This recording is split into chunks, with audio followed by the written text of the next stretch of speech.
안녕하세요. 브레인업 TV입니다. 브레인업 TV는 아이들이 정신적으로 힘들어하는 질환에 대한 정보를 나누는 채널입니다. 그리고 저는 한방신경정신과 박사이자 한의사인 전영호입니다. 오늘의 주제는 틱장애, 집에서 어떻게 하면 틱장애 좋아질까요? 라는 주제로 이야기를 나누어 볼 것인데요.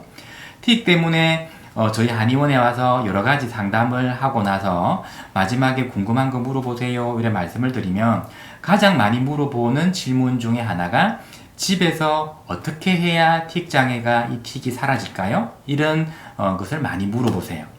사실 여기까지 오기까지 그 틱에 대한 어떤 틱이 좋다는 온갖 여러 가지 방법들 그리고 틱에 좋다는 온갖 건강식품 이런 것을 사실 다 해보고 오셨을 텐데 그래도 뭔가 전문가라고 제가 앉아 있으니까 뭔가 좀 도움되는 좀 색다른 부모님이 모르는 뭔가를 가르쳐 줄 수 있지 않을까 그래서 궁금해서 물어보시는 것 같아요. 틱은 제가 저번 편에서도 말씀을 드렸는데 틱은 환경적인 원인이 아니라 타고난 원인 때문에 생긴다고 말씀을 드렸어요.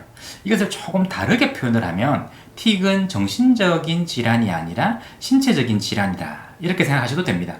무슨 말인가 하니 틱은 마음이 불안해서 생기는 것이 아니라 틱을 하니까 남이 볼까봐 마음이 불안해지는 것이죠. 이것을 잘못 이해하게 되면 치료의 첫 단추를 잘못 꿰게 되는 것입니다. 틱의 타고난 원인이라 하면 뇌가 지나치게 과잉 흥분하는 성향을 타고났다라는 것이죠. 그래서 이 틱의 과잉 흥분성을 낮추는 것이 틱 치료의 관건이 되는데요. 그렇기 때문에 틱이 좋아지게, 틱이 사라지게 하려면 아이가 스트레스를 받지 않게 하는 것이 아니라 뇌의 흥분성을 낮추려고 해야 됩니다. 뇌의 흥분성을 낮추는 방법에는 어떤 것이 있을까요? 첫 번째는 잠을 일찍 자는 것입니다. 성인들도 저도 전날 밤에 잠을 늦게 자게 되면 머리가 무거워지고 다음날 오후가 되면 얼굴에 열이 오르는 느낌이 들면서 머리가 많이 탁해지죠. 아이들도 마찬가지입니다. 그런데 제가 잠을 일찍 자라고 했지 잠을 많이 자라고 하지 않았다는 것이 중요합니다. 새벽 1시에 자서 그 다음날 점심때까지 오래 잤다고 해서 틱에 크게 도움되는 것 같지는 않습니다. 사람의 뇌는 해가 지면 자고 해가 뜨면 일어날 때 가장 최적화되어 있습니다. 그렇다면 도대체 몇 시에 자라는 것일까요? 유치원생은 보통 저녁 8시, 초등학교 저학년, 즉 1, 2, 3학년은 9시경, 초등학교 고학년, 즉 4, 5, 6학년은 밤 10시까지, 중학교 이상은 늦어도 11시에는 잠이 들어야 합니다. 사람의 유전자는 몇백 년 전이나 지금이나 똑같겠죠. 그런데 조선시대에는 지금보다 틱장애 아이들이 훨씬 적었습니다. 그 이유엔 여러 가지가 있겠지만 가장 큰 것이 잠을 일찍 자는 것이고 잠을 일찍 자는 그런 생활 습관은 뇌의 흥분성을 낮추어 주는데 많은 도움이 됩니다. 제가 치료하고 있는 그 틱장애 아이들이 중간에 상태가 나빠질 때 제가 제일 먼저 체크하는 것이 바로 수면입니다. 두 번째는 전자기기의 사용을 줄여야 됩니다.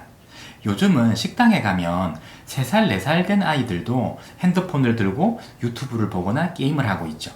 이런 전자기기의 일상적인 사용은 뇌의 흥분성을 높여주고 틱의 발생률도 더 증가시키게 만듭니다. 저의 임상 경험을 보더라도 예전에 폴드폰 시대에서 스마트폰이 나오고 나서 틱의 발생률이 한 단계 확 뛰어 올랐고요. 그리고 최근에 코로나가 오고 나서 아이들이 외출이 힘들어지고 실내에 머무르는 시간이 많아지고 그리고 아이들의 원격 수업이 시작되고 나서 틱의 발생률이 한 단계 또 올랐습니다. 세 번째는 육체 활동을 많이 해야 됩니다. 머리가 복잡할수록 팔다리를 많이 움직여야 하는데요. 특히 햇빛을 보면서 하는 운동일수록 더 효과적입니다. 햇빛을 보면서 하는 운동은 아이의 긴장을 풀어주고 뇌에 휴식을 주며 뇌의 흥분성을 낮추어줍니다.